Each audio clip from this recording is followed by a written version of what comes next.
Of the people who come for a hair transplant, specifically, wanting surgery, what type of person would you say you turn away the most often?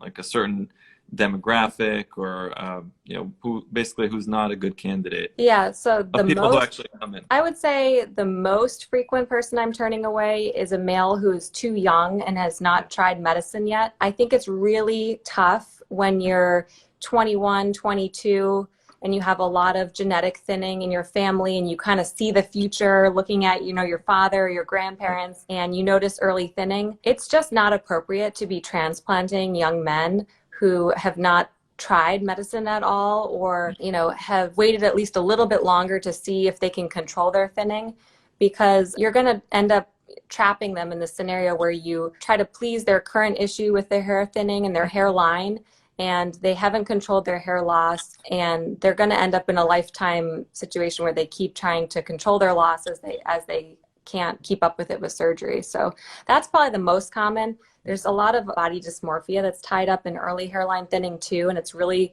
important not to aggressively transplant a hairline when somebody may thin in other locations on their scalp afterwards when they're older. And then I'd say another really common scenario is, unfortunately, a lot of women are not very good candidates for transplant. People who thin diffusely over their scalp, that can happen in both men and women, but a lot of women tend to thin more diffusely.